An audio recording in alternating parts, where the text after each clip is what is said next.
creio que o próprio título, que é uma pergunta retórica, Pessoa fez pela vida, é um eco de um livro que eu publiquei em 2005 chamado Fazer pela Vida, uma biografia de Fernando Pessoa, empreendedor, e que faz parte de um processo de revisão da da biografia de Fernando Pessoa, que ficou muito marcada pela publicação em 1950 da grande biografia de João Gaspar Simões, mas que era uma biografia que, como todas as coisas, como nós mesmos, envelheceu mal. Envelheceu mal. Montes de coisas que estão na biografia do João Gaspar Simões pura e simplesmente não são verdade. João Gaspar Simões tinha uma visão um pouco tardo-romântica da personagem do poeta, e, portanto, o poeta era um desgraçado. Coitado, tinha que trabalhar. Pois tinha que trabalhar, isso temos nós todos, não nos impede de escrever poesia, e ele também não, como se vê, por esta nota, que é uma nota autêntica, nota escrita pelo próprio Fernando Pessoa, e que ele diz, não, poeta e escritor, isso não é profissão, isso é a minha inclinação, isso é aquilo que eu efetivamente sou. E, portanto, este processo de revisão, que tem vindo a ser feito por diversas pessoas nas últimas décadas, eu destaco, por exemplo, o Jerónimo Pizarro, que é o organizador desta série de masterclasses, ou do plano das masterclasses, o Jerónimo Pizarro, o Richard Zenit, que é um grande investigador norte-americano, pessoano, sediado em Lisboa, em Portugal, e que está a escrever uma muito aguardada nova biografia de Fernando Pessoa. E este é um processo de revisão. Hoje em dia, a visão que se tem de Fernando Pessoa não é exatamente essa miserabilista. Ele vestia-se no Lourenço e Santos, no tempo em que o Lourenço e Santos era a melhor alfaiataria de Lisboa, já não tanto. Mas nesse tempo era a melhor alfaiataria de Lisboa, vestia-se no Lourenço e Santos. O que se pode dizer de Fernando Pessoa é que, para ele, chapa ganha, chapa gasta. Ele gastava tudo aquilo que ganhava. E depois tentava constantemente inventar novas ideias para ganhar mais dinheiro. Então, é assim, ele fez pela vida, não foi sucesso nenhum. Mas isso, pronto. Agora, ele fez pela vida. E vão ver, se me acompanharem durante esta palestra, leitura, whatever, o que quiserem, verão que ele fez de facto pela vida. Eu preparei uma conferência escrita, mas o Nicolau, obviamente, pode me interromper a qualquer momento, o público não, só no final, se fizer favor, está bem? Este respeitinho é muito bonito, sim senhor. No final fazem as perguntas que quiserem, eu estou à vossa disposição. Mas o Nicolau, se quiser interromper, porque eu ontem descobri que o Nicolau é moderador da sessão. Se é moderador, tem que me interromper ao menos uma vez para justificar o estatuto. Tentarei fazer isso. Ora, o Fernando Pessoa fez pela vida. Nós devemos à excepcional grafomania do Fernando Pessoa a possibilidade de reconstituirmos, mesmo que parcialmente, as suas incontáveis iniciativas profissionais, no sentido de se dotar de meios de subsistência que lhe permitissem dedicar-se, com tranquilidade e conforto, àquele que era o seu único projeto de vida: escrever sempre. De muitas delas deixou testemunho escrito, formal ou informal, em documentos organizados ou em simples rascunhos, em referências diretas ou em reflexões laterais. O primeiro sinal da sua procura de estabilidade financeira data de 1906, o mesmo ano em que o jovem Pessoa frequenta o curso superior de letras, que, aliás, abandonará no ano seguinte. E esse primeiro sinal é o rascunho de uma carta, ele tinha 18 anos na altura, é o rascunho de uma carta, escrito em francês e dirigida a uma empresa francesa, a Entreprise Générale, com sede em Luvisy, no qual oferece os seus serviços, possivelmente como tradutor ou correspondente em língua francesa, já que a proposta respondia a um anúncio publicado pela empresa francesa no Diário de Notícias de Lisboa. Pessoa afirma pretender dedicar os seus, cito, tempos livres, que aliás não são pequenos, a colaborar com a empresa, mas pede esclarecimentos quanto ao trabalho a realizar. Como disse, estava em vésperas de completar 18 anos de idade. Pessoa chegara a Lisboa no ano anterior a esta carta, 1905, após ter vivido durante 10 anos os da sua formação em Durban, na África do Sul, onde o padrasto era cônsul de Portugal. Aí frequentara, entre outros estabelecimentos de ensino, a Commercial School de Durban, a escola comercial, onde se ensinava contabilidade, aritmética comercial e taquigrafia, técnicas postas ao serviço do curso de guarda-livros, que era uma das aptidões profissionais para as quais a escola preparava. A inscrição de Pessoa na Commercial School deve ter-se ficado a dever a intervenção da família sob a inspiração do padrasto, que por esta época contava vir a fixar-se definitivamente na África do Sul. Ora, avisadamente, o cônsul português em Durban pretendia habilitar o enteado com alguns conhecimentos práticos que lhe permitissem fazer a sua vida profissional na muito fechada sociedade sul-africana, na qual dificilmente um estrangeiro, Fernando tinha nacionalidade portuguesa, poderia se ingrar. Não foi essa a única formação de Pessoa, já que se lhe conhece a frequência, ou talvez apenas a admissão, à Universidade do Cabo da Boa Esperança, em novembro de 1903. A prova de admissão valeu-lhe, afinal, o The Queen Victoria Memorial Prize, atribuído ao melhor ensaio de estilo inglês. Mas nas restantes disciplinas que integravam o exame, os resultados foram pouco menos que medíocres. Na realidade, foi aceite com menção apenas sofrível.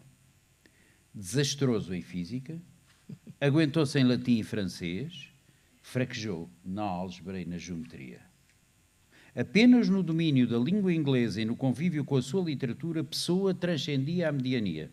Sobretudo, em todos eles, fora excelente no uso escrito do inglês, o que o tornava quase naturalmente bilingue, juntando a isto uma desenvolta proficiência a francês que aprendera em casa com a mãe, a qual, apesar de açoriana, era francófona. De modo que, transplantado de novo para Lisboa, entregue mais ou menos a si próprio e vivendo da mesada que a família lhe enviava de Durban, o jovem Pessoa achava-se na contingência de achar emprego. 2 anos depois, em setembro de 1907, começaria a trabalhar como correspondente estrangeiro em casas comerciais, ocupação que deve ser inserida no contexto cultural da sociedade portuguesa do tempo, para a qual saber línguas era sinal de cultura ou distintivo de qualificação social, da mesma forma que ser viajado ou ter um curso superior. Além de que, como certeiramente viu Jorge de Sena, que o comércio com a Inglaterra era proporcionalmente mais intenso do que hoje e não haveria muita gente capaz de fazer adequadamente a necessária correspondência. Em 1907, e mais regularmente a partir do ano seguinte, Fernando Pessoa chegou, portanto, e enfim, ao mercado de trabalho, como habilitado a manejar 2 línguas estrangeiras. Se havia que fazer pela vida, era na aplicação prática dessa sua competência que ela devia principalmente exercer-se. O investigador e poeta João Rui de Sousa, que estudou aturadamente as ocupações profissionais de Pessoa, inventariou mais de 20 moradas, nas quais, comprovadamente, Fernando Pessoa trabalhou como correspondente comercial, quase sempre em 2 ou 3 simultaneamente. Num plano de vida, talvez datável de 1918, ano do seu 30º aniversário, o nosso poeta escreve: um plano geral de vida deve implicar, em primeiro lugar, uma certa estabilidade financeira. Estabeleci como limite mínimo necessário para coisa humilde a que chamo estabilidade financeira cerca de $60, 40 para as coisas necessárias e 20 para as coisas supérfluas da vida.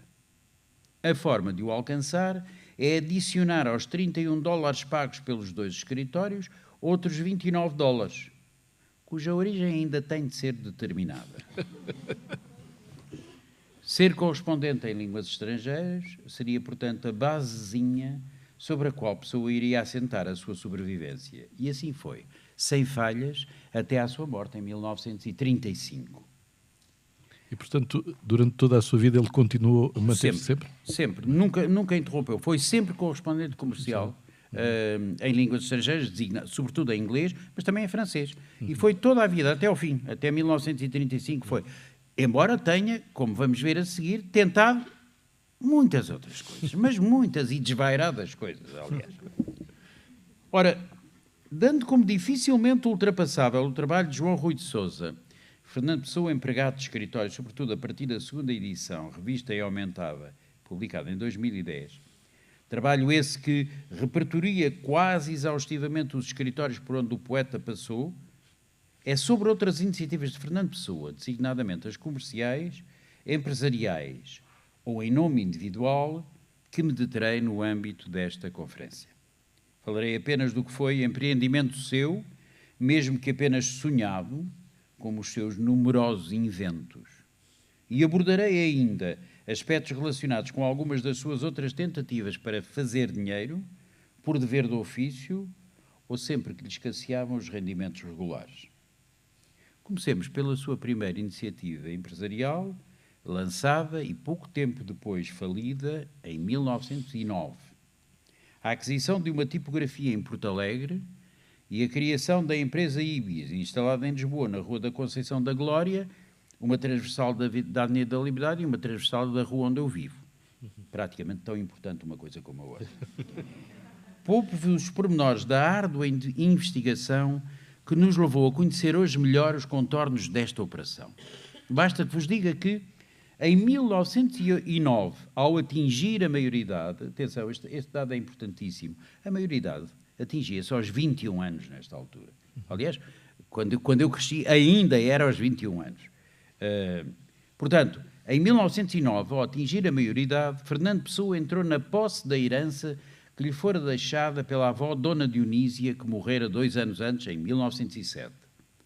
Durante esse período de tempo, de 7 a 9, um tio servira de executor testamentário e tutor do ainda menor Fernando Pessoa. O que lhe entregou, em 1909, em junho, quando ele fazia 21 anos, foram 180 mil réis. Mal dava para o seu sustento por um par de anos. Muito menos para um investimento como o que a aquisição de uma tipografia pressupunha. De onde lhe veio então o dinheiro para essa primeira aventura empresarial? Bom, isto aqui, desculpa, mas a descoberta seguinte foi minha e está publicada nesse livro de 2005. É que no legado da avó Dionísia vinha um lote de 24 ações do Banco de Portugal que, ao câmbio da época, valiam para cima de 4 contos de réis. Pessoa apressou-se a vendê-las e foi com o resultado dessa venda que partiu para Porto Alegre em agosto de 1909, onde concluiu o negócio por 1 conto e 200 mil réis e assistiu ao embalamento da maquinaria. Entre agosto e novembro de 1909 é que a novela da Ibis se desenrolou. A empresa e o nome e morada do seu proprietário aparecem registados no Anuário Comercial de 1910. Há o papel timbrado, usado por Pessoa em diversos escritos literários posteriores. O impresso, feito na Ibis, encontrado por Richard Zenit e destinado à empresa do primo, Mário Nogueira de Freitas. E diversos planos de edições a realizar pela empresa Ibis, entre os quais o de, pelo menos, uma publicação quinzenal intitulada O Iconoclasta. António, então explique. Portanto, a fábrica era fora de Lisboa? Não, era na Rua da Conceição da Glória. Era mesmo ao pé da Avenida da Liberdade.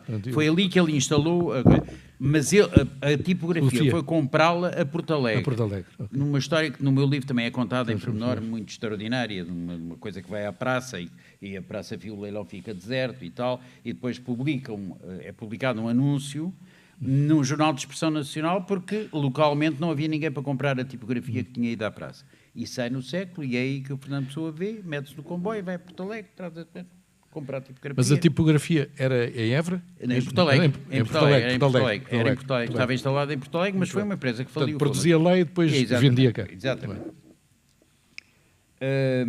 Ora bem, além destas coisas que vos disse, pouco mais, quase nada.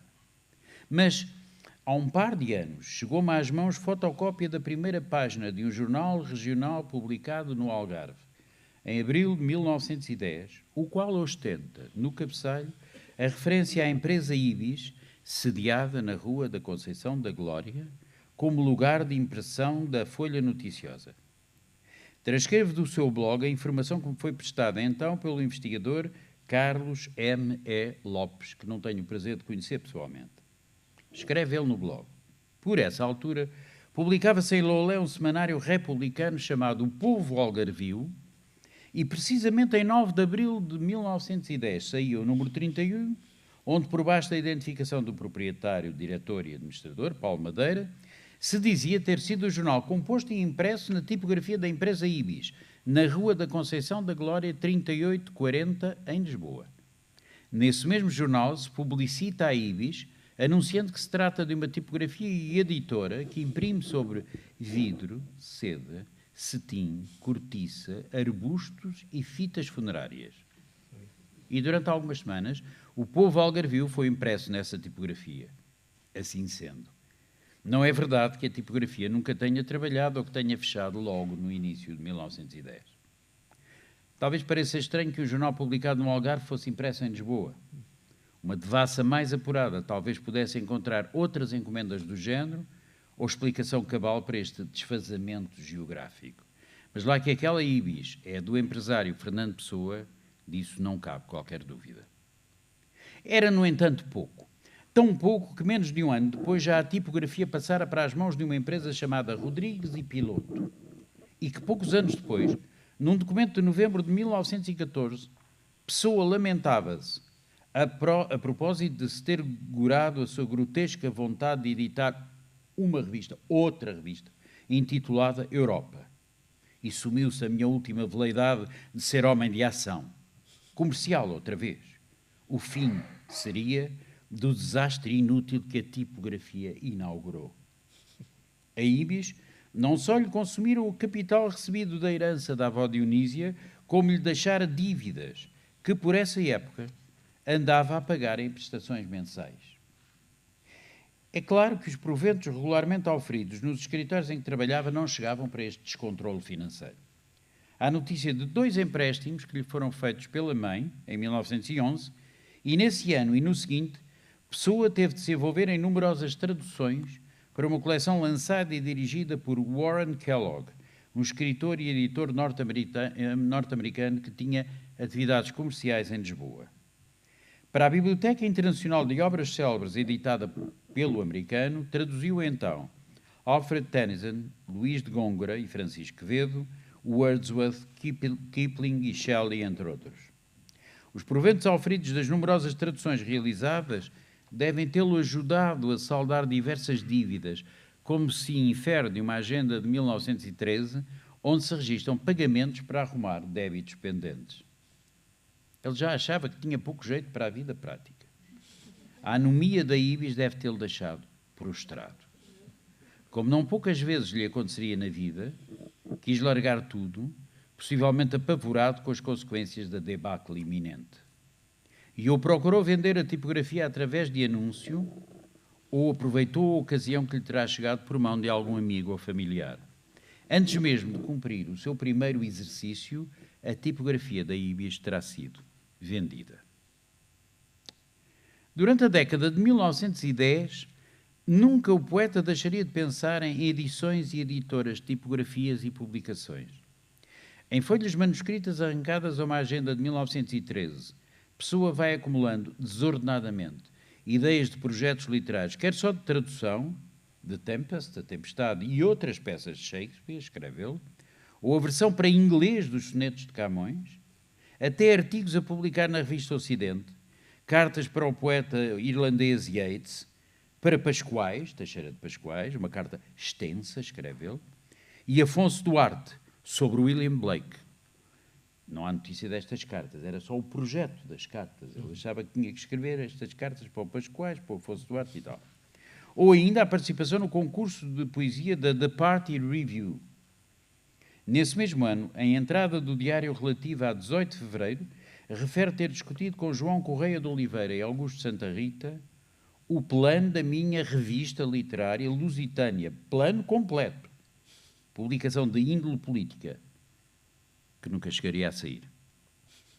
Nos meses seguintes, andou muito ocupado com a revista Teatro, dirigida por José Boa Vida Portugal, para a qual escreveu uma crítica acerba ao Bartolomeu Marinheiro de Afonso Lopes Vieira, artigo que, afinal, diz ele, teve de ser cortado.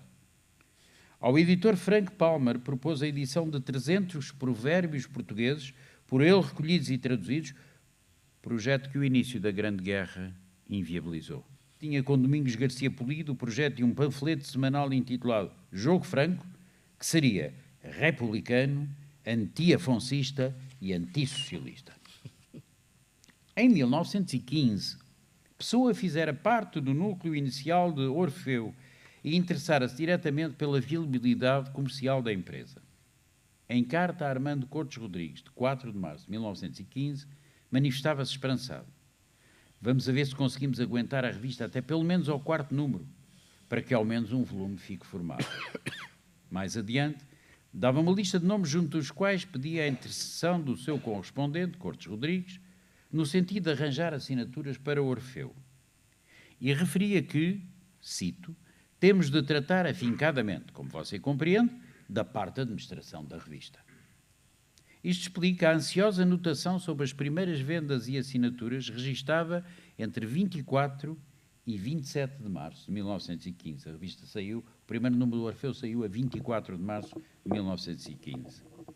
6 meses mais tarde, andava em conversações com a Guimarães, uma editora, para a edição de um panfleto sobre a universidade, assinado por um certo António Gomes, ao mesmo tempo que a saída do número 3 de Orfeu se afigurava problemática. Na realidade nunca saiu, veio a sair muitíssimo mais tarde.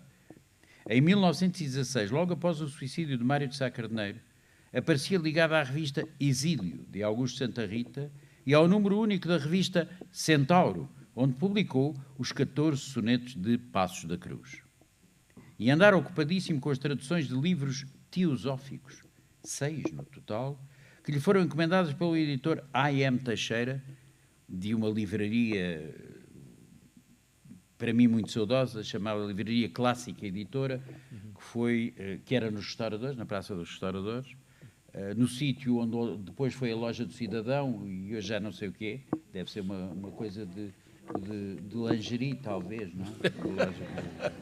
Ai, não, isso é no Lourenço e Santos. A lingerie é no antigo Lourenço e Santos que ele frequentava, que a pessoa frequentava, e agora, se fosse lá, era intimíssimo. Qualquer. Ou Calcedónia, não sei bem, uma coisa ou outra. Bom, esta livraria clássica era uma livraria que ficava nos Restauradores, e para mim é muito saudosa, porque foi a primeira livraria onde eu tive conta. Eu tinha 18, 19, 20 anos, e finalmente houve uma livraria que percebeu, está aqui, o potencial doido dos livros, para a gente tem que aproveitar, porque já não eram muitos na altura. Ele ainda é novinho, isto tem uma vida inteira a consumir livros, mal sabiam eles quantos, e abriram uma conta e, portanto, foi a primeira. Eu tenho um certo afeto por esta livraria clássica, que era uma livraria bastante boa, que tinha na altura as melhores livrarias de Lisboa, que na altura, estou a falar de 1970, não é? As boas livrarias de Lisboa tinham uma muito boa oferta de livros franceses, por exemplo, e a clássica tinha uma ótima edição. Mas o que é que queria dizer abrir uma conta? Abrir uma conta era comprar fiado. Era isso que eu estava a tentar perceber. Pela vida, comprar fiado. Quer dizer, está bem, era isso. À altura eu dizia, eu trabalhava, eu tinha começado a trabalhar ali ao pé, no Palácio Foz, como tradutor. Olha, como ele. Mal comparado, claro. E pronto, eu chegava lá, todos os dias passava pela Clássica, pois o Palácio Foz era ao lado. Chegava à Clássica, e este livro, e este. E depois olhava e dizia, não pode ser, não, hoje vou só levar este. Levo. Não, mas leve, paga depois. Nessa altura era assim. Paga depois e tal. E paga depois até ao dia que, pronto. É certo, tem aqui uma conta, não se preocupe, vai pagando. E não sei o quê. E eu cada vez consumia mais livros, mas paguei tudo. Até que teve de ir para empresário para pagar tudo. Não? Eu? Sim. Pois. Também não me resultou melhor como empresário, não me resultou melhor do que a pessoa. Não. Ora bem, entre 1916 e 1918, numerosos projetos editoriais existentes no espólio revelam que tinham já em mente a publicação de uma revista chamada Atena, a qual devia servir de palco para a estreia do seu drama em gente, orquestrado pela batuta neopagã de António Mora, que era não um heterónimo, um pseudónimo. Ele queria que fosse um heterónimo, mas enfim, António Mora é mais ligado a produção atribuída a António Mora é mais de índole filosófica, portanto era o filósofo, digamos, da galáxia Pessoa, seria o tal António Mora, mas que era obviamente um pseudónimo dele. Atena, a revista Atena, viria a surgir em 1924 como revista de arte eclética e ilustrada, longe dos cadernos de reconstrução pagã, que eram a sua natureza nesta fase, em 18. Em 18 ele achava que a Atena ia ser uma espécie de cadernos de reconstrução pagã, com a filosofia do António Mora. Mas é completamente diferente, é uma belíssima revista, aliás, a Atena, os números que saíram. E em 1919, em 1919, Pessoa anunciou a Francisco Fernandes Lopes a próxima edição de uma revista, a ser publicada exclusivamente em francês e inglês, que se propunha, cito, levar ante a Europa a nossa irreverência para com ela. De todas estas aventuras editoriais, na sua maior parte frustradas, deve Pessoa ter colhido ensinamentos sobre a necessidade de assegurar ex ante a viabilidade de qualquer empreendimento editorial. 10 anos antes, o Ibis, a ave símbolo a que na Grécia clássica se atribuía a invenção do alfabeto, fora o seu motivo inspirador. Mas o Lícipo, cuja marca registrou em outubro de 1921, pretendia-se um projeto de maturidade, e até no grafismo vanguardista do logótipo desenhado por Almada Negreiros se veio insinuar um cuidado que, como vimos a seu tempo, o jovem Pessoa, recém-chegado então à maioridade, não revelara na aventura da tipografia fugazmente instalada na Rua da Conceição da Glória. Parafraseando Samuel Beckett, dir-se-ia que, embora falhando de novo, desta vez falhou melhor. É que os resultados, infelizmente, não seriam melhores, a não ser no plano estritamente literário. Pessoa deverá ter começado a pensar no projeto do Lícipo por volta de 1918, possivelmente logo após a publicação em edição do autor de Antinous e 35 Sonnets, os seus 35 sonetos em inglês. Por essa época, via-se ainda como um poeta bilingue, e as suas tentativas para ser reconhecido como poeta de língua inglesa em Inglaterra vinham de longe. Pessoa devia, no entanto, ter a consciência, adquirida por força da improcedência das suas iniciativas nesse sentido, de que dificilmente conseguiria encontrar um editor britânico disposto a arriscar na publicação de um autor português que, por formação e gosto, escrevia em inglês. Será desta altura a ideia de criar uma editoria, era como ele chamava, que cobrisse os seus dois mercados de eleição. E como é que esse projeto veio cozer-se com o de uma empresa de representações e vendas de concessões mineiras, a não ser pela infeliz oportunidade proporcionada pela dissolução, em 1918, da sociedade que, com esse objeto, as concessões mineiras, e com o seu nome, F.A. Pessoa, Fernando António Pessoa, tinha formado com Augusto Ferreira Gomes e Geraldo Coelho de Jesus. É possivelmente, deste ano de 1918, ou do ano seguinte, um documento manuscrito em que Pessoa estuda aspectos comerciais da edição de uma biblioteca portuguesa da Olícipo, incluindo os meios de promoção de venda e assinaturas. Cito: circulares anunciando esta coleção, com talão para assinatura, e postais para as províncias, em tiragens de 10.000 e 5.000 exemplares, respectivamente. Os números são inconclusivos, Pessoa estuda várias hipóteses, mas o exemplar avulso haveria custado 200 réis, e a assinatura de 10 números, sem pagamento adiantado, poderia talvez ser vendida por 1.800 réis. O preço é inferior ao que já por essa altura, em outros planos editoriais, Pessoa previa para os exemplares de Atena, e certamente inferior ao preço de capa de um livro de texto por esta época. Mas Pessoa devia estar a pensar em edições populares, de muito baixo custo, porque parece ser a este projeto que se refere, num documento dedicado ao ambiciosíssimo plano de outra empresa, a Cosmópolis, que analisaremos adiante e vale bem a pena. Edições baratas de clássicos, entre parênteses, o plano de Olícipo.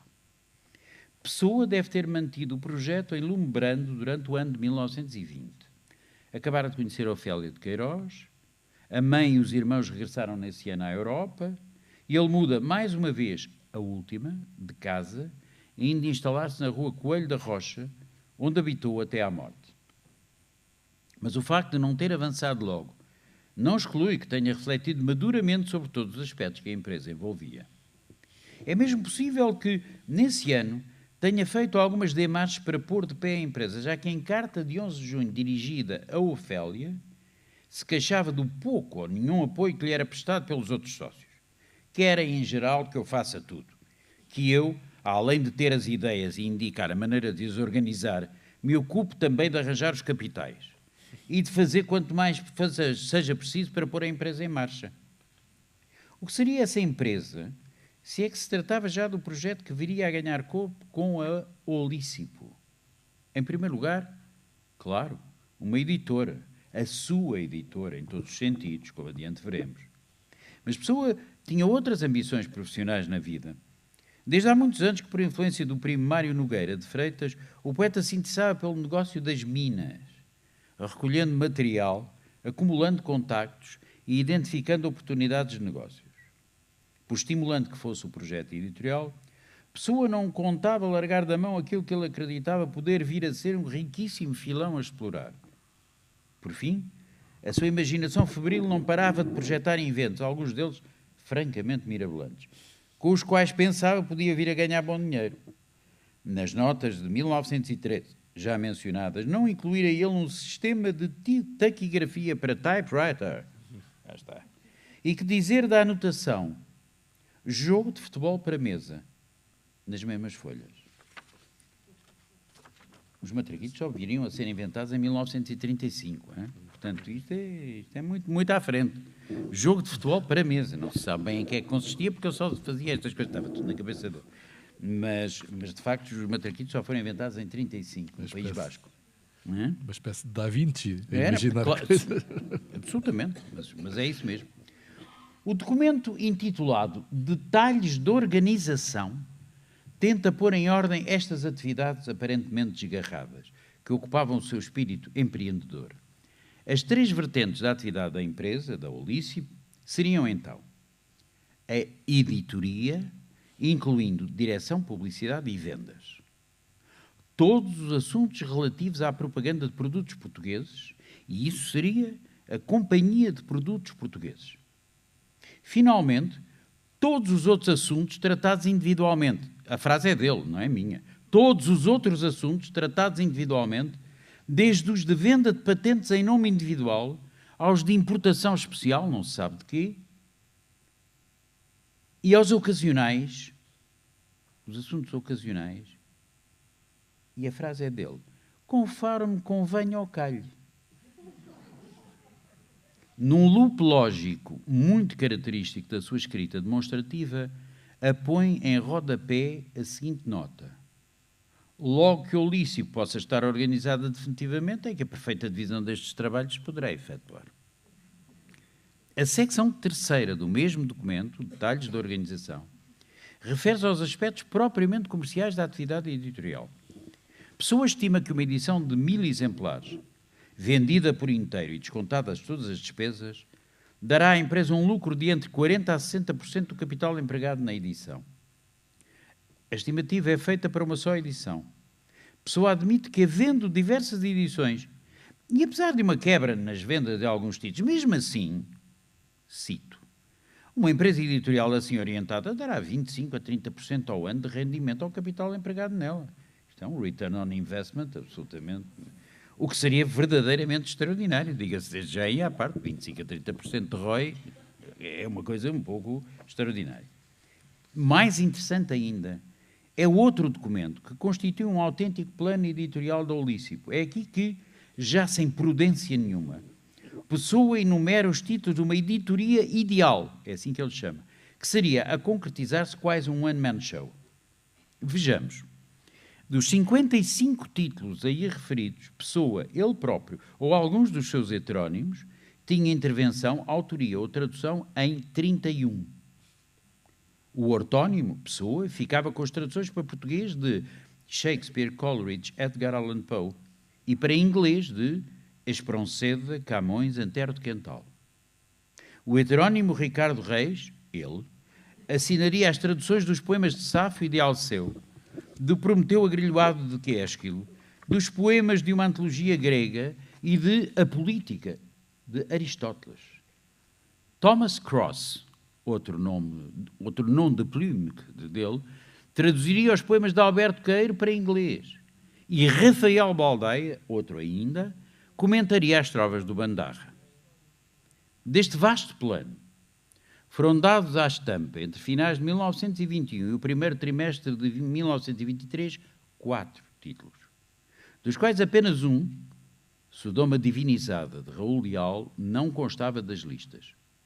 Os 2 volumes dos seus English Poems, como previsto, recolheu o Antinous e as Inscriptions, o primeiro volume, mas o epitalémio foi publicado isolado, sem as 5 songs previstas no plano editorial que podemos agora com alguma segurança datar de 1921.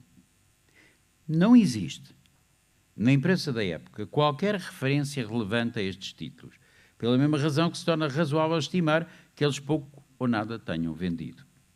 Nesse tempo, era reduzido o número dos que falavam ou liam uma língua estrangeira em Portugal. E desses poucos, a esmagadora maioria só se entendia com o francês. A razão por que Fernando Pessoa era um razoavelmente bem-sucedido correspondente comercial estava no seu domínio profundo da língua inglesa, que era então claramente minoritária entre nós.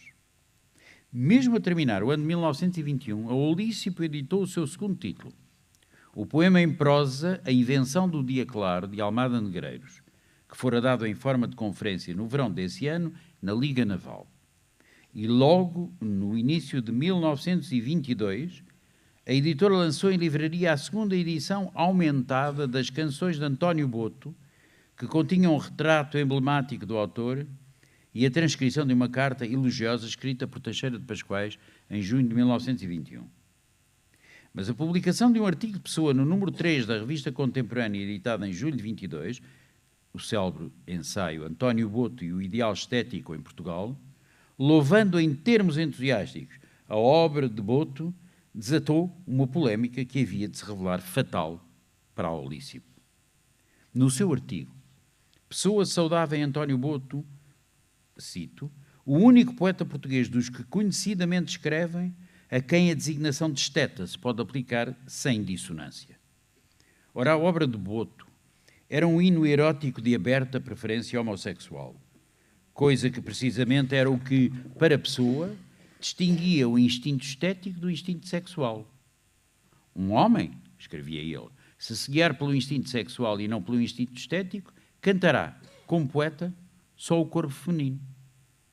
Quando a Olícipo editou Sodoma Divinizada, de Raul Leal, nos primeiros meses de 1923, já a bola de neve posta em movimento pelo artigo de Fernando Pessoa rolava em direção ao precipício. O panfleto de Raul Leal fazia a apologia da luxúria e da pederastia, a que chamava obras divinas. E admitindo, embora que António Boto não satisfaz o meu ideal de luxurioso e pederasta místico, Leal considera o poeta das canções uma bela individualidade. Uma polémica, em tais termos, talvez hoje fosse impossível em Portugal, mas em 1923 desenrolava-se em publicações literárias e até em jornais como O Dia, onde Raul Leal publicara um primeiro artigo sobre o assunto em outubro de 1922. E chegava à universidade, onde Boto, Pessoa e Leal se tornaram encarnações do anticristo para uma minoria de estudantes reacionários, a Liga da Ação dos Estudantes de Lisboa, capitaneados por Pedro Teotónio Pereira, que viria a ser diplomata e ministro de confiança de Oliveira Salazar. A campanha contra o Olícipo punha-se em marcha a 20 de fevereiro, com uma entrevista de Teotónio Pereira ao jornal A Época. Nos primeiros dias de março de 1923, o Governo Civil de Lisboa mandava apreender um conjunto de livros imorais, entre os quais as Canções de Boto e a Sodoma Divinizada de Raul Leal. Apesar de haver notícia de que alguns livreiros continuaram a vendê-los por baixo do balcão, é inegável que a proibição constituía um rude golpe nos planos de Pessoa. Olícipo não mais retomaria a sua atividade editorial. Me deram licença, faço aqui uma curta pausa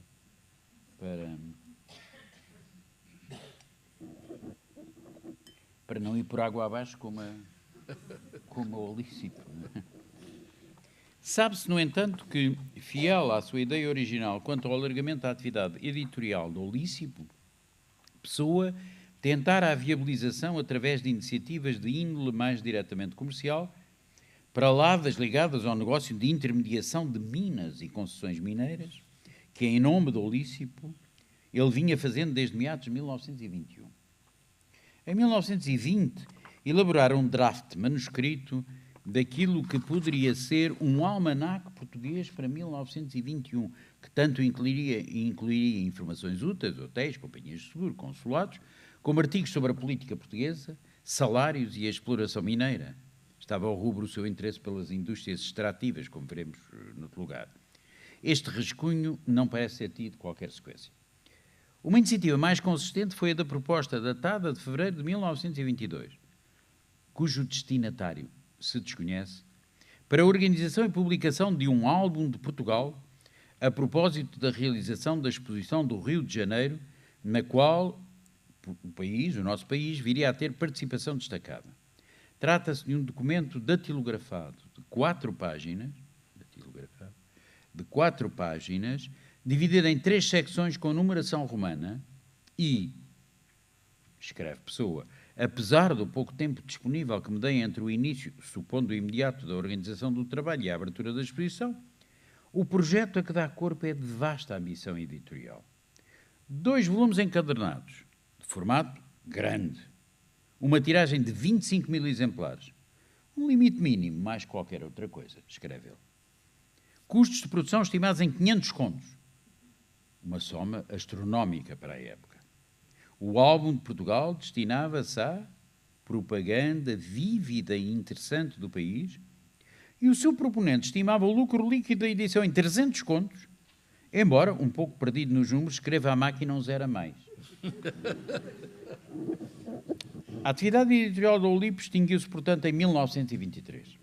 Sabemos de ciência certa, porque em junho desse ano já a Pessoa escreve a João de Castro Osório, propondo-lhe as traduções de Shakespeare que constavam do plano editorial do Lícipo e algumas outras cujo título dá provisoriamente.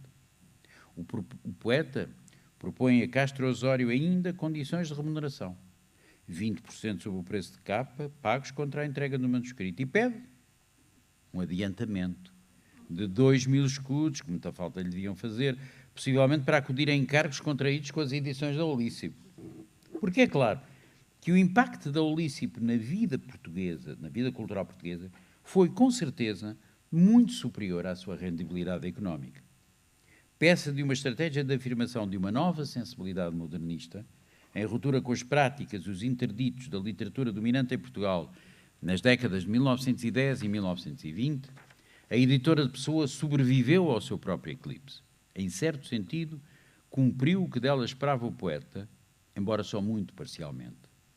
Publicou livros de qualidade ao que interessavam ao público, mas não se ingrou economicamente e tudo indica que contribuiu para agravar a deficitária situação financeira em que, na ressaca do abortado nascimento da Ibis, o seu promotor vivia desde 1910. Em vez de o ajudar a endireitar as contas e encontrar um rumo para a vida, a aventura do Lícipo lançara de novo nas quimeras em que o seu espírito, prodigiosamente imaginativo e engenhosamente comercial, embora improfícuo, se exercitava. Para lá das iniciativas que, além de sonhadas, foi possível levar à prática, das quais a Ibis e a Lícipo são os maiores desgraçados exemplos, Fernando Pessoa consumiu não pequena parte dos seus tempos de ócio a imaginar negócios e empresas, parcerias e propostas, e a escrever estudos e traduções, relatórios e propostas, cartas e pareceres, quase todos relacionados com a sua ingente necessidade de encontrar rendimentos adicionais aos que a sua ocupação profissional lhe valia. Por todos. Mencionemos apenas um deles, a ideia de uma empresa chamada Cosmópolis. Num caderno que contém outras anotações relativas a 1920, integrado no espólio de Pessoa conservado na Biblioteca Nacional de Portugal, em Lisboa, encontra-se uma extensa lista de atividades comerciais que o poeta parece agrupar debaixo do guarda-chuva de uma agência a que dava então o nome de Cosmópolis. Or some like name, escreve ele, ou outro nome qualquer. O nome já vinha de trás, segundo os investigadores que estudaram diversos planos de publicação das obras do tal António Mora.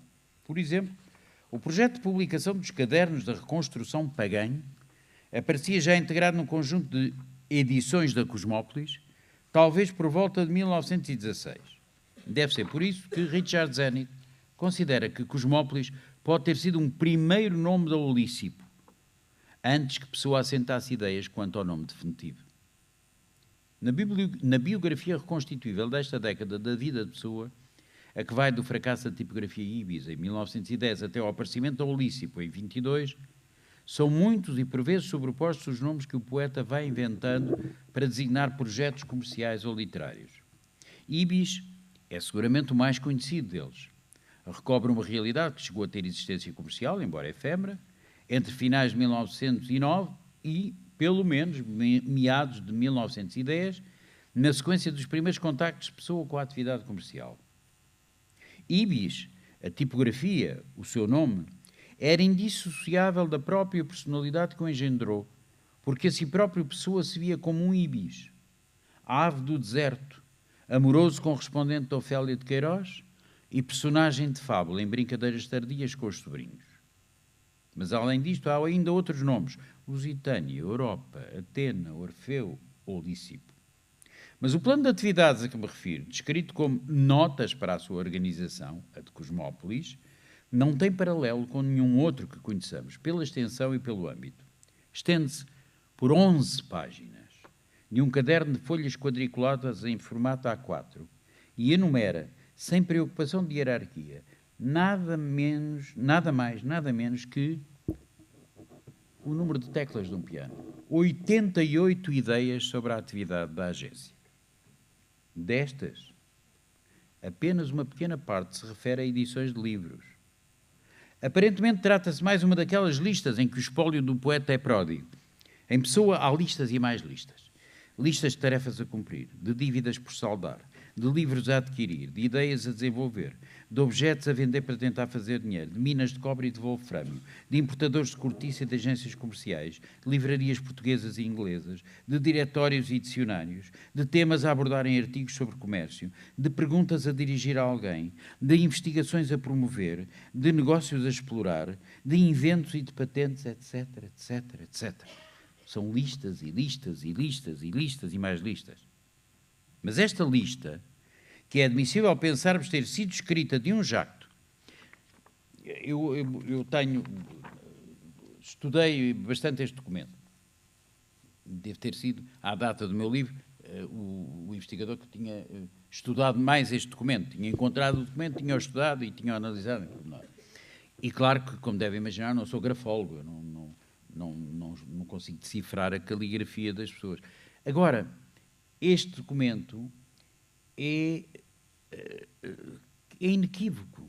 É escrito com a mesma letra, do princípio até ao fim. Claramente apanhou uma babadeira do caraças, encostou-se à cómoda e pimba, pimba, pimba, por a noite fora, foi escrevendo ideias que lhe vinham em catadupa à cabeça. Porque, de facto, é impressionante, do princípio até ao fim, a caligrafia é relativamente uniforme, o que, naturalmente, nem sempre acontece em muitos outros documentos manuscritos de Fernando Pessoa, onde se percebe que, a certa altura, aqui começa a descair um bocadinho e tal.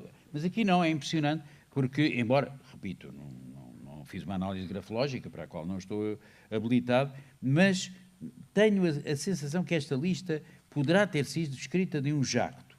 E tem o duplo interesse nos evidenciar, por um lado, a vastidão tentacular dos seus interesses.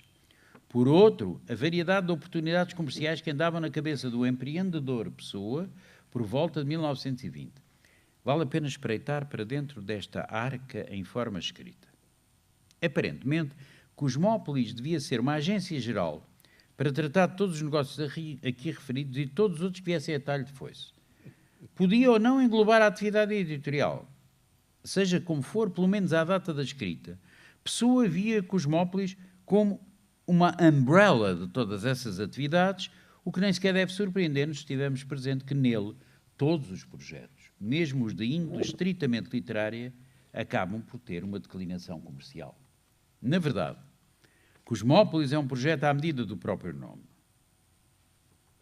Trata de informações diárias a propósito de câmbios, partidas e chegadas de vapores, viagens de comboio, de traduções, cito, de e para todas as línguas, da montagem e realização de escritos, de buscas literárias heráldicas e genealógicas, da redação de cartas e circulares, da revisão de provas tipográficas, cito, segundo a ortografia que se quiser, da informação semanal sobre comércio, da, cito, manufatura de códigos particulares de cifras para correspondência secreta, de trabalhos à máquina, de anúncios em todos os jornais de Portugal e do estrangeiro, da edição de bilhetes postais ilustrados, da organização de leilões, de fotografias da atualidade, da criação em texto e imagem de mensagens publicitárias, da fundação de um clube com restaurante destinado a comerciantes, o tal Clube Comercial Português, da procura e disponibilização de casas para alugar,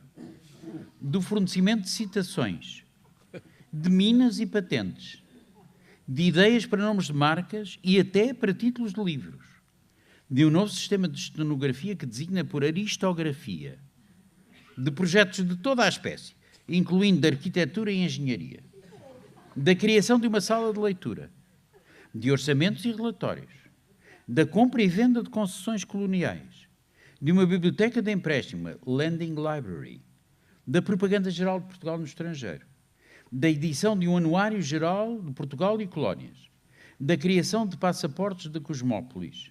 Enfim, como aí se lê, Cosmópolis interessa sempre por tudo quanto é português ou brasileiro e procura auxiliar no que pode os naturais destes dois países. Se quiséssemos arrumar o conceito de Cosmópolis dentro da hierarquia de atividades empresariais contemporâneas, podemos dizer que o objeto dominante da agência seria o procurement, isto é, a prestação de um serviço de intermediação entre a procura e a oferta, visando encontrar a oferta para uma procura determinada. É claro que o documento não identifica necessidades reais da procura, embora algumas delas sejam tão básicas que não é estranho que a pessoa tenha pensado nelas. Em princípio, a Cosmópolis devia ser uma espécie de agência topa a tudo, um desenrasca. Mas não deixa de ser curioso observar que um grande número de atividades aqui previstas coincide com as aptidões profissionais e pessoais do poeta, pelo que, presumivelmente, era em si mesmo e na sua considerável capacidade de trabalho que ele pensava no momento em que enumerava linhas de negócio a explorar. Este documento é, acredita, absolutamente extraordinário. Acresce que parece ter sido escrito de seguida, num só fôlego, embora se registrem algumas, muito poucas, anotações posteriores. O tipo de instrumento de escrita utilizado, a constância da caligrafia e até o próprio ordenamento sequencial, praticamente sem rasuras nem adendas, permitem pensar que se trata de documento único, fruto de uma só sessão de escrita, possivelmente dedicada, sejamos benéficos e benévolos, pela necessidade de pôr em ordem um conjunto vastíssimo de ideias dispersas que andavam a bailar na imaginação do poeta, como tantas vezes acontecia. Como já disse, não há hierarquização perceptível nesta listagem de atividades e projetos. Vale, no entanto, olhando um pouco mais para o seu conteúdo, arrumarmos um pouco as áreas em que ele se interessa. Dei-vos uma lista exemplificativa das coisas extraordinárias que ele pensava, mas isto, no fundo, arrumou-se as 88 atividades, podem ser agrupadas em 4 grandes áreas de interesses. A informação comercial, que ocupa boa parte do primeiro terço do documento, 21 das 30 primeiras entradas. As ideias literárias ou editoriais, 1/4 do total de ideias listadas. Os projetos para prestação de serviços, designadamente nas áreas a que hoje chamamos consultadoria ou consultoria, 27 das 88 entradas. Enfim, as atividades relacionadas com a própria organização e conceito da Cosmópolis, mais 14 entradas mais frequentes no último terço do documento. Mas chegou ao último terço do documento e disse, isto é preciso pôr um bocado de ordem nisto tudo, e então começou a pensar no que era a organização e o conceito da própria Cosmópolis. Se quiséssemos traçar uma rápida radiografia do documento, poderíamos dizer que na sua gênese ele correspondeu à necessidade de pessoa pôr no papel um conjunto de ideias relacionadas com a carência de informação comercial, por si denunciada em muitos escritos, com especial enfoque nos artigos que fez publicar na Revista de Comércio e Contabilidade em 1926. Para lá das informações sobre chegadas e partidas de transporte, já referidas, Destacam-se anotações relativas a traduções de e para todas as línguas e correspondência comercial, à montagem e realização de escritas, à redação correta de cartas, circulares, catálogos, etc., em português e outras línguas, à informação semanal sobre o comércio e movimento comercial, do movimento alfandegário e financeiro, incluindo o do Estado e dos Estados estrangeiros e bolsas estrangeiras, e à colocação à disposição do público, entre parênteses, subscritores a uma cota fácil, anuários estrangeiros e nacionais, códigos telegráficos, listas de fabricantes e arquivo geral, dicionários, almanaques, livros de referência, etc. Acabei de citar. Está escrito pelo punho dele, tudo isto. Enfim, a Cosmópolis deveria também funcionar como bureau de recepção de correspondência para quem não a queira receber em casa, espécie de posta restante com apartados. Hoje em dia, quem não queira receber correspondência em casa, o melhor é contratar os CTTs, claro. Passa-se uma semana em que nem aparecem lá, mas enfim. Virtudes, bem, não vamos entrar por aí. Bom, os projetos literários e ou editoriais são de índole muito diversa. Há a ideia de fazer funcionar a Cosmópolis como uma agência literária geral, cabendo-lhe tanto emitir opinião sobre livros que se tencionam publicar, quanto a colocação de artigos, livros também, aqui no estrangeiro, traduzindo, se for preciso, e ainda a produção de informações literárias gerais, de trabalhos literários por encomenda e da procura de peças para se representar. No capítulo das edições, Pessoa prevê a publicação do All About Portugal, uma espécie de roteiro completo da apresentação de Portugal ao público estrangeiro interessado, turístico ou profissional. A de um pequeno dicionário português, além de dicionários técnico-comerciais. A de guidebooks para turistas. A de, hoje em dia, seria um sucesso. A de A Semana, descrito como, a Semana seria um regional, semanário de notícias cosmopolitas, em todos os géneros e resumidas, salvo os artigos especiais. O que isto queira dizer, eu não sei. A de uma agenda ou mais, segundo as técnicas. A de um anuário geral de Portugal e colónias. A de um almanaque da Cosmópolis no género do Statesman. A de edições baratas de clássicos. O plano do Lícipo, segundo ele escreve, grafando o nome da futura editora. A de revistas para estreitamento de relações entre países e culturas. Luso-britânica, luso-americana, luso-francesa, luso-espanhola e luso-italiana. Enfim, a possibilidade de relançamento da revista contemporânea, da qual à data sairá apenas um número espécie em 1915. O lote mais numeroso refere-se àquilo a que chamamos projetos para prestação de serviços. Alguns deles são francamente insólitos, como o de criar um serviço de procura de casas para alugar, ou outro para encontrar empregos, entre parênteses, cito, exceto para criadas de servir. Outros, pura e simplesmente fantasiosos, como o de pôr a Cosmópolis a encarregar-se da elaboração de projetos de toda a espécie, em engenharia, arquitetura, etc. Mas há um grupo de ideias que oferece especial interesse por se situar numa área de consultadoria em áreas entre nós, então, absolutamente incipientes, como, por exemplo, a publicidade, a imagem corporativa e o design. O poeta via-se a produzir ideias para marcas, ex-libris, nomes de firmas, etc., e a escrever e ilustrar anúncios organizando campanhas publicitárias. Seguindo uma veia que lhe era muito peculiar, Pessoa vê como atividade futura da Cosmópolis o aperfeiçoamento de invenções a partir de ideias sumariamente dadas. E não recua perante a possibilidade de elaborar, cito, projetos de decoração de montras, de construção e decoração de estabelecimentos, o que o tornaria um verdadeiro arquiteto de interiores avant la lettre. Cosmópolis, escusado é dizê-lo, nunca passou do papel. Regresso então à questão inicial. Fernando Pessoa fez pela vida. Eu quero que a resposta pode ser dita em coro. Sim, fez pela vida e muito. Outra coisa é que não tenha alcançado sucesso, ao menos financeiro, nas suas numerosas iniciativas, a maior parte das quais não passaram, aliás, da fase de projeto ou de mera ideia. Mas se o seu objetivo na vida era escrever sempre, bem se pode dizer que nos deixou um impressionante currículo profissional, sob a forma de milhares de páginas, nas quais verteu o melhor da sua imaginação comercial, porventura desadequada e ineficaz, mas intensamente atenta ao mundo que o envolvia. É tudo.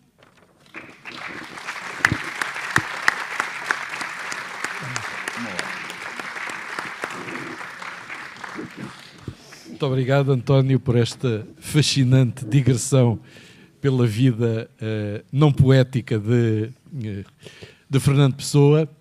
Eu gostava, a primeira questão que se me coloca é esta vida no fio do arame em matéria financeira enfim, de suporte para aquilo que é preciso fazer para viver, não é?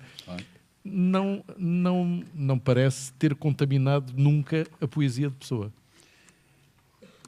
Não, mas isso tem também, eu acho que isso tem um pouco a ver com aquela citação que o Nicolau fazia dessa nota biográfica dele, não é? Da profissão, a designação mais próxima será tradutor, a mais exata de correspondente estrangeiro em casas comerciais. Profissão. O ser poeta e escritor não constitui profissão, mas vocação. Há uma dicotomia na cabeça de Fernando Pessoa entre as duas coisas. Ele passa o dia a fazer pela vida, passa a noite a escrever poesia. Enfim, isto de uma forma um pouco simplista, mas basicamente é isto. E, portanto, na cabeça, as duas coisas não se confundem. Confundem-se, sim, nos escritos autobiográficos, ou seja, os diários, os diversos diários e tal. Dia tal, fui tomar um café com o Zé. Tem uma coisa genial, em 1913, há uma entrada em que ele diz: estive com o José e com um outro qualquer na Brasileira. O José disse-me que eu estava bem vestido. Quem? Eu? O José era o José da Azeredo de Perdigão, que era amigo dele, o criador da Fundação Gulbenkian, como se sabe, e que era amigo dele. Ou seja, nos diários, sim. Logo na linha a seguir ele pode dizer carta para Durban. Escreveu à mãe.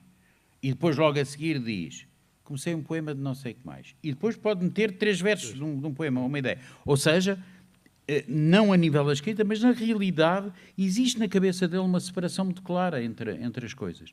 Escrever é, efetivamente, isso é que é. O resto é a parte da vida em que é preciso fazer o máximo, não é alguma coisa. Eu espero ter-vos dado a noção de que esta atividade do Pessoa é estuante, é uma coisa... O homem não parava de pensar em formas de ganhar dinheiro, em fazer pela vida. Esta história das concessões mineiras é extraordinária. Isto, no espólio, estão, eu não sei quantos, mas estão imensos relatórios sobre concessões mineiras, sobre minas de não sei o quê, a wolframite, com W, claro, a wolframite, isto, aquilo, aquilo. E ele acumulava informação, alguma delas traduzia, porque ele traduziu para lá dos escritórios, ele traduziu dessas coisas. Sabemos que ele traduziu, por exemplo, para a Sociedade de História do Sol, que estava a iniciar-se em 1925-26, que possivelmente, eu pelo menos tenho essa convicção, o primeiro decreto-lei sobre os casinos terá sido escrito por ele, e a minha convicção vem do proémio do decreto-lei, que é tipicamente Pessoa. Há 3 aspectos em que se pode desdobrar o não sei o quê, do este e do aquele. E tem não sei o que mais. E o tipo está a ler aquilo e diz: Fernando Pessoa, a música é Fernando Pessoa. E, enfim, e está no espólio. De facto, o projeto de decreto-lei está no espólio dele. Portanto, parece. Agora, na realidade, o que eu acho é que isso não contaminou, porque ele tinha a cabeça completamente separada. Quer dizer, a poesia dele era uma coisa e a vida profissional e paraprofissional, digamos assim, era outra. Repare como se cruzam aqui diversos planos, porque ele tem projetos de revistas literárias, mas depois tem projetos de revistas comerciais, os anuários, e depois tem projetos de jornais políticos, e depois, quer dizer, essa parte é uma parte que está à parte e que está fora e, entretanto, ele continua sempre a escrever. E escrever poesia, não só poesia.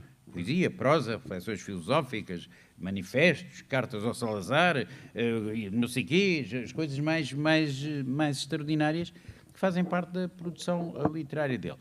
Estamos perante um caso de grafomania. Este homem respirava a escrever. Escrever era tão vital como respirar. E, portanto, tudo aquilo que lhe vinha à cabeça ele escrevia. Atravessar-se o espólio É pena o Jerónimo Pizarro não estar aqui, porque ele já atravessou o espólio para trás, para a frente e em todas as direções, mas atravessar o espólio do Pessoa, ou mexer nele durante algum tempo, como me aconteceu a mim, é uma coisa... É maior que a vida, bigger than life. Quer dizer, aquilo é uma coisa mesmo muito extraordinária, e depois nós pensamos, e foram só 47 anos. E aquilo é de facto um ser muito, muito extraordinário. Uma das coisas curiosas e o António já falou 2 vezes na questão do wolframio, ele não vai beneficiar do grande surto da exportação de wolframio em 1943, claro. o primeiro ano em que Portugal pela primeira vez teve um excedente na balança comercial, quando andou a apostar nisso durante mas a vida. De facto, numerosas coisas destas, como vê, ele antecipa tendências futuras, coisas futuras. Todas estas coisas da Cosmópolis, que são coisas ligadas, por um lado, ao procurement, mas, por outro lado, ligadas, por exemplo, à parte do design, à parte isto é uma sensibilidade extraordinária que o homem tinha em 1920, 20 e pouco. Esta coisa, a necessidade que tinha de arquitetura de interiores. Era preciso que as lojas fossem arranjadas por dentro e as montras fossem decoradas, não sei o quê, e a gente diz, mas é este que escreveu aqueles poemas extraordinários? É o mesmo. É rigorosamente o mesmo, quer dizer... E o facto dele, por exemplo, sentir necessidade de uma coisa que antes de 74 existia no Jornal de Comércio, havia um jornal chamado Jornal de Comércio, que era precisamente o movimento transitário dos barcos. Toda a gente, na altura, essa informação não se conseguia noutro sítio. Claro, mas isso é muita influência. Ele lia todos os dias o Times. Portanto, ele lia um jornal inglês todos os dias. Ora, isso nos jornais ingleses existia páginas inteiras, tudo.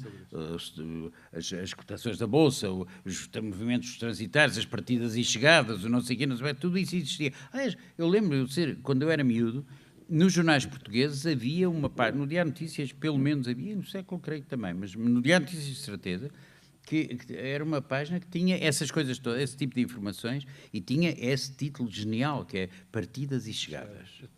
Partidas e Chegadas. Eram os barcos que entravam, os barcos que saíam. Nessa altura ainda não eram os aviões. Eram os barcos que entravam, que saíam. Blá, blá, blá. E, portanto, essa enorme diversidade. A mim o que me fascina muito, e é isto que, no fundo, eu digo no final, é que isto dá-nos o retrato de um homem profundamente atento ao mundo que está à volta dele. Dá a sensação que o homem sabe tudo sobre tudo.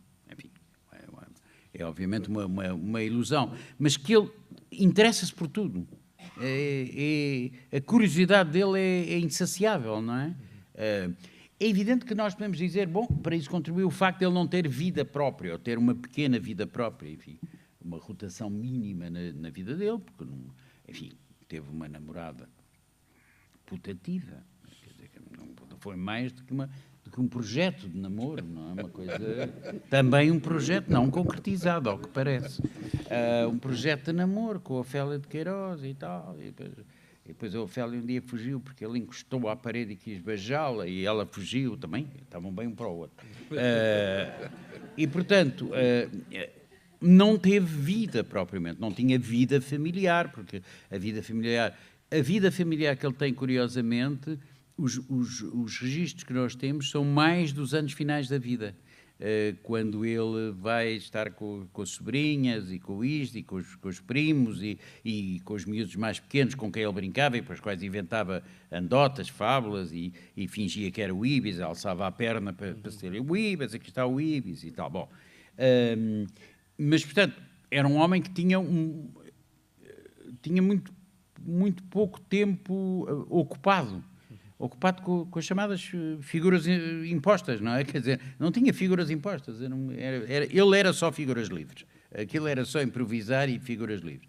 E, portanto, para lá daquelas responsabilidades que ele tinha de passar pelos escritórios, fazer umas cartas comerciais e tal, interrompidas por umas idas à taberna do Val do Rio, para lá disso, ele não tinha mais strings, quer dizer, não tinha mais atilhos que o amarrassem a obrigações de natureza social, familiar. Isso é muito curioso porque eu lembro-me da entrevista que nos deu, suponho que foi na segunda, que dizia que uma pessoa, para se dedicar realmente à escrita, não tem de fazer opções. Tem de fazer opções. Tem de fazer opções. Pois, eu acho que sim. Uma vez perguntaram, eu cito sempre esta do Régio, acho que na entrevista também citei, mas perguntaram ao José Régio se ele nunca tinha pensado em casar-se. O José Régio disse, eu muito cedo decidi dedicar a minha vida a construir uma obra literária. Pronto, na cabeça do Régio isto era incompatível. Enfim, eu não sou tão radical como o Régio, também é verdade que eu talvez tenha tido mais apetência do que o Régio para ter relações, enfim, e, portanto, provavelmente, não posso dizer. Mas é verdade, há uma certa altura da vida em que nos aparece com relativa clareza, ou a mim apareceu-me pelo menos, que a necessidade de pôr cá fora tudo aquilo que eu tinha aberto em ficheiro no computador, e enfim, desde o ano 2000 já publiquei 25 livros, portanto, era uma loucura, era uma vida inteira que estava por acabar, metida dentro, na altura já de um computador, mas estava metida dentro do computador. E que isso implicava uma liberdade absoluta, uma liberdade de movimentos absoluta. Liberdade de movimentos absoluta que não se pode ter e que não se deve impor a outra pessoa. Ou seja, há uma questão de respeito mínimo, quer dizer, se o jantar está na mesa, sim, mas eu estou a acabar um capítulo, mas o jantar está na mesa, não é possível. Há que acabar um capítulo. Isto é fundamental. O capítulo é muito mais importante que tudo o resto naquele momento. Mas é mais importante. E, portanto, eu acho que tem um bocado a ver com isso. Dito isto, nós sabemos de casos extraordinários de escritores torrenciais, Thomas Mann, por exemplo, que tinha uma família, tinha mulher, tinha filhos, tinha amantes, tinha amantes diversos, não sei o quê. Sim, mas hoje sabemos que ele era um traste com a família. Que ele conduziu a filha ao suicídio e o filho à loucura. Que era um ser absolutamente horroroso que tratava mal as pessoas e as crianças cresceram na rua porque ele estava sempre a escrever. E tinha que ter silêncio, paz. Isso é horrível. É uma coisa horrível. Por muito importantes que sejam os livros do Thomas Mann, há sempre um lado de desgosto que eu tenho em relação à personalidade do Thomas Mann. Embora tenha livros extraordinários, como A Montanha Mágica, obviamente, que é, para mim, uma obra-prima. Portanto, esta questão da vida pessoal e da vida artística, as pessoas sentem de maneira diferente, e cada pessoa vivia de maneira diferente, mas eu tenho uma grande simpatia, ou seja, não é ter uma grande simpatia, eu percebo muito bem porque é que a pessoa conseguiu fazer tudo isto, porque não tinha vida familiar, não tinha, porque era inteiramente livre, e ser inteiramente livre é dispor inteira e arbitrariamente do seu tempo. E ele pôde fazer isso a vida inteira, mas muito cedo, logo em 1900, e este plano para a vida que eu cito quase no início, é de 1913, em que ele diz, para ter estabilidade financeira preciso de tantos dólares e tal. Mas logo em 1908 há um caderno, uma agendazinha, onde ele tem, não quantificado, mas onde ele diz isto, no fundo, basicamente, o que eu tenho que encontrar é uma forma de sustentabilidade mínima para me poder dedicar a vida a escrever. É isto.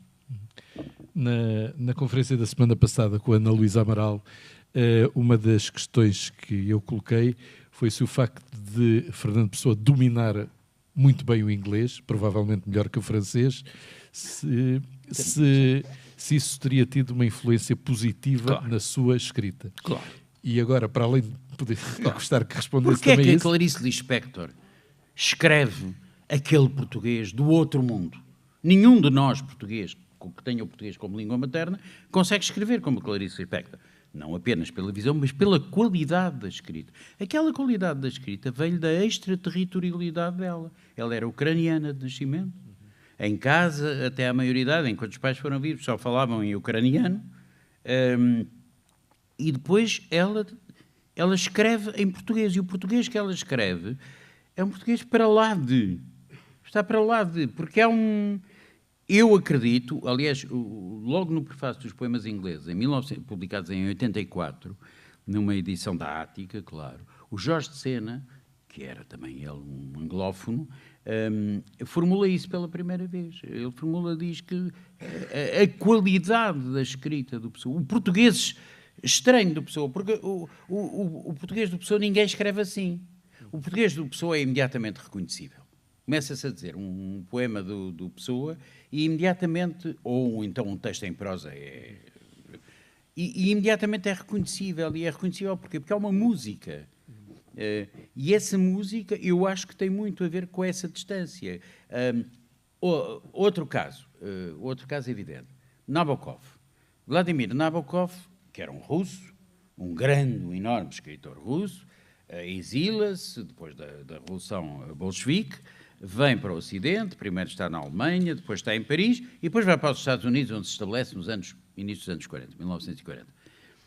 E escreve em inglês um livro escrito num inglês do outro mundo, que é Lolita, obviamente, e que é escrito num inglês que deixou os críticos americanos a dizer, mas de onde é que saiu esta língua literária, esta maneira de escrever inglês?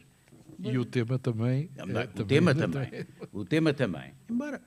Embora o tema levava-nos longe, mas o tema também. Agora, sobretudo a língua literária dele era um ovni na literatura americana. Ninguém escrevia assim como ele. Isso também tem que ver com o facto de que a língua materna dele não era o inglês. Embora no caso do Nabokov, eles falassem inglês em casa e francês, como se falava em São Petersburgo, toda a classe alta, a elite falava-se em francês. Passa-me aí o sol. Era bem em francês. Aliás, é muito engraçado, porque a única forma de ler verdadeiramente a Guerra e Paz é ler a Guerra e Paz quando eles conservam as falas em francês. Porque é isso que dá a música que nós, enfim, a maior parte de nós, pelo menos eu não, com certeza, não consegue ler no original russo, mas traduzir o francês também é terrível, porque se traduz o francês uniformiza uma coisa que não é uniforme. É um livro escrito em duas línguas, porque era, obviamente, a prática na sociedade russa da época. Ou seja, estes fenómenos são aquilo a que, num livro publicado nos anos 80, o enorme George Steiner, ele próprio também, um extraterritorial, chama os extraterritoriais. Quem são os extraterritoriais? E que ele analisa: o Nabokov, o Borges, o Pessoa, a Clarice Lispector não, que ele não conhecia, seguramente, ou conhecia muito tardiamente, mas analisei estes factos. Eu acho que a Clarice Lispector é claramente assimilável a este grupo, que são indivíduos que escrevem admiravelmente na língua que não é a língua materna deles. E aqui aparece uma coisa muito curiosa. Eu peço desculpa, já estou aqui a discretear, mas se eu estiver a divagar, digam calce. Digam porquê não te calhas. Pronto, eu... Calma. Não, discretei. Há aqui uma coisa que eu acho que é muito interessante nesta coisa da língua e da extraterritorialidade, que é o facto de que a maior parte o caso do Fernando Pessoa, por exemplo, diz, mas ele era português. Atenção. Nasceu em 1888 e em 1895 foi transplantado.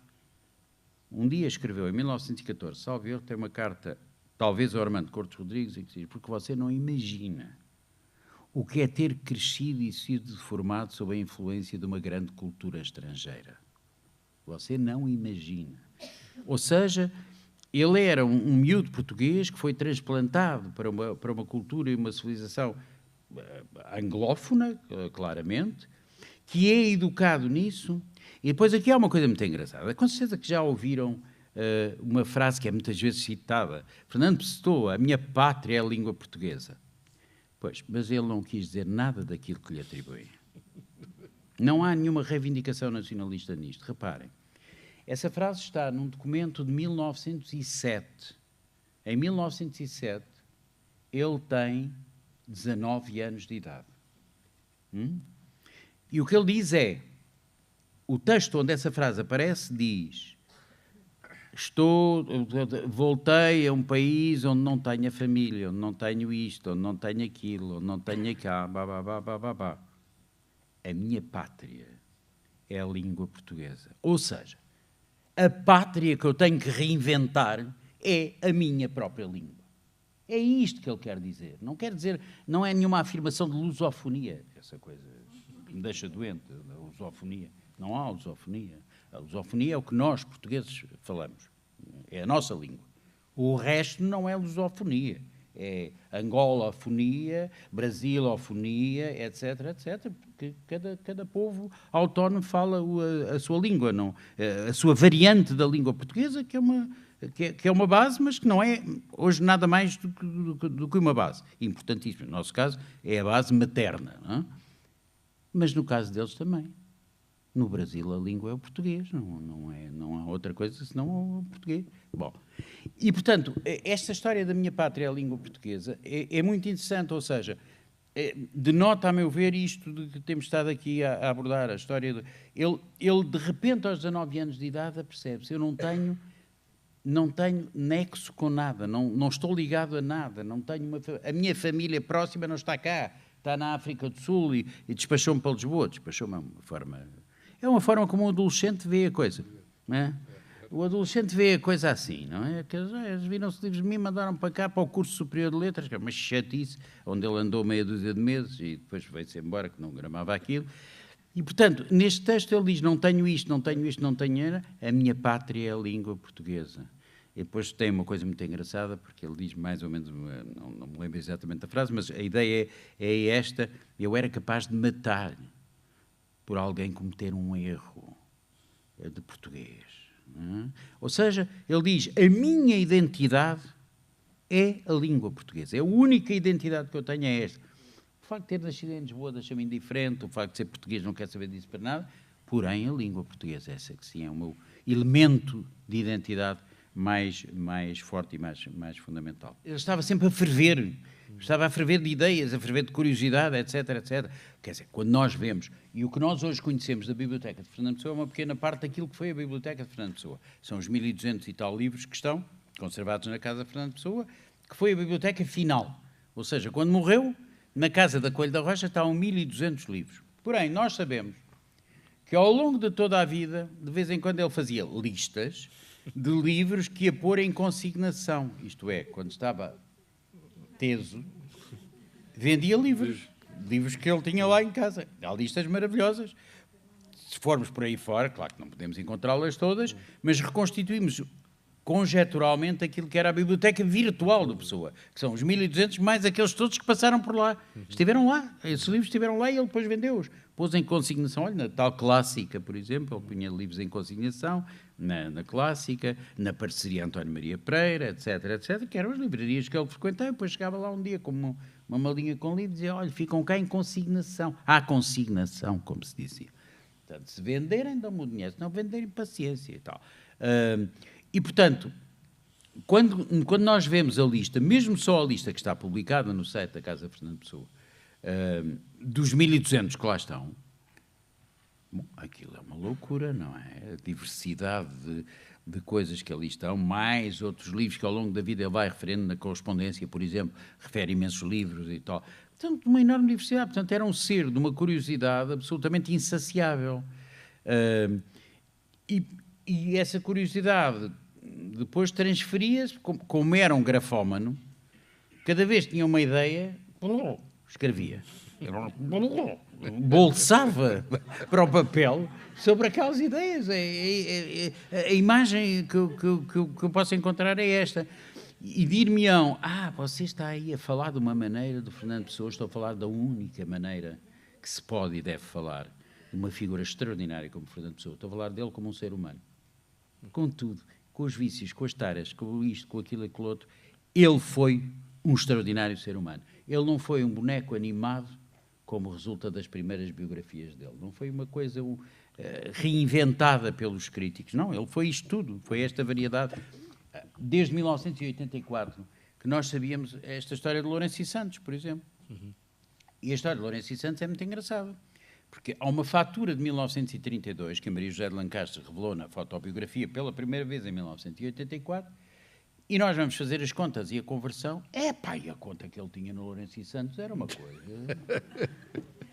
Porque ele ia e comprava 6 camisas de seda, 12 pares de meias, um fato branco de linho, um fato creme de não sei quê, não sei como. E depois começa-se a ver nos diários coisas extraordinárias, como, por exemplo, ele falar da camisaria Pita, que ainda existe, parece que vai acabar agora, não é? Mas que ainda existe, né? A camisaria Pita, que ele frequentava e disse... há uma coisa do diário, um diário, creio que é de 1913, onde, a certa altura, ele diz assim, ir à Pita, ver as camisas com os colarinhos cortados. Era uma tarefa que ele tinha. Falaram de umas camisas giras com colarinhos cortados. Tenho que ir à Pita a ver as camisas. Quer dizer, até este lado de frivolidade, se você quiser, que dá essa coisa genial do ele disse-me que eu estava bem vestido. Quem? Eu. Uma coquetria, não é? Mas até aí, mas isso é o Pessoa. E isso é, de facto, para mim, é esse lado... esse lado dá ao Pessoa em toda a sua humanidade e é uma figura extraordinária também por isso, quer dizer, tipo, desaparece durante 3 dias. Depois a gente vai descobrir que ele esteve a assistir ao julgamento do Alves Reis no Tribunal de Santa Clara, não é? E tomou notas. Para nada. Para nada. 3 dias perdidos, não interessa nada. Apeteceu-lhe. Tenho que ver o Alves Reis, tenho que ir para o não sei o quê, toma notas, folhas e folhas e folhas de notas sobre o que se passa no julgamento.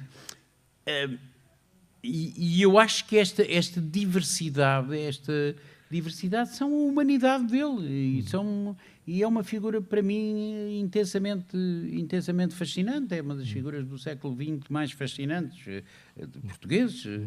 Enfim, isto é partilhado à escala mundial. Uma das coisas curiosas que eu descobri aqui, provavelmente muitas pessoas sabiam, é que Fernando Pessoa também tinha um grande sentido de humor. Mas isso era completamente... E a pergunta que eu lhe faço é: alguma parte dessas listas poderá ser tomada à conta de ironia, de alguma ironia? Também pode ser, mas repara, para isso tínhamos então que ir por outra linha, que era dizer toda a obra dele é um gag genial. É uma gargalhada genial. Porque para isto ser é tanto que então também a obra literária dele é. Parte da obra literária dele é... Há um gag literário na obra do Fernando Pessoa que é a invenção da biografia dos heterónimos, não é? Agora vou traçar o mapa astral com a data de nascimento e a hora do Álvaro de Campos. É um gag tão genial que a Biblioteca Municipal de Tavira se chama Álvaro de Campos. É a única biblioteca que eu conheço que é dedicada a uma personagem que não existiu. Não se chama Fernando Pessoa, chama-se Álvaro de Campos, porque para Tavira o Álvaro de Campos é natural de Tavira. Porquê? Porque o Fernando Pessoa disse que sim e fez o mapa astral a dizer nasceu em Tavira em não sei o quê de 1889 ou não sei o quê, não sei o que mais. A biblioteca chama-se, no dia em que eu ia a passar de carro em Tavira, aqui há uns anos, ele parem, saí do carro e disse, não é possível. Biblioteca Municipal Álvaro de Campos. Eu disse, mas é a única biblioteca que existe que tem um nome. Os outros dizem, ok, há António Gedeão, mas sabemos que António Gedeão é Rómulo de Carvalho, é um pseudónimo literário do Rómulo de Carvalho. Agora, Álvaro de Campos, mas isto é uma invenção do outro. E pronto, passou a ter existência real, para lá da existência literária, também tem existência histórica. Deu nome à Biblioteca Municipal de Tavira, no centro de Tavira, um edifício moderníssimo e tal. Portanto, podemos dizer, nesse aspecto, que então também tudo isto é um gag. E há um lado de gag nisto, há um lado de brincadeiras, as brincadeiras que ele faz com os amigos, dizendo, encontrei o Álvaro de Campos que me disse que eu não sei o quê, ou aquela coisa genial que se conta, não sei se será real, mas que é magnífica, que é quando uma vez ele vai no Rossio e encontrou o António Ferro.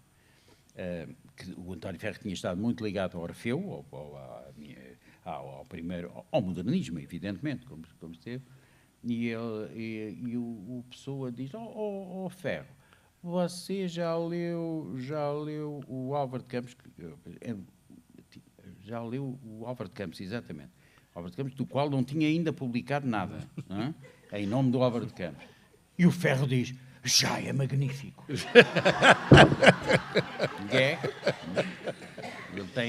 Ele há montes de histórias destas e tal. Portanto, Ele tinha um enorme sentido de humor, sim, isso é claro. Aliás, os sobrinhos e não sei quê, nas coisas disseram sempre que ele tinha, que fazia partidas, pregava partidas, adorava pregar partidas, se ria muito com o ano muito contente e muito satisfeito. Era... Portanto, reforça que ele não era um boneco. Não era um boneco, era um ser completamente vivo, que tinha as suas taras, os seus tiques, as suas coisas, como nós temos. Como todos nós. Todos nós temos, uns mais, outros menos. Ele tinha muito. Ele tinha muito, mas ele tinha muito de tudo, não é? Quer dizer, tinha muito de tudo e tinha um gênio poético absolutamente extraordinário.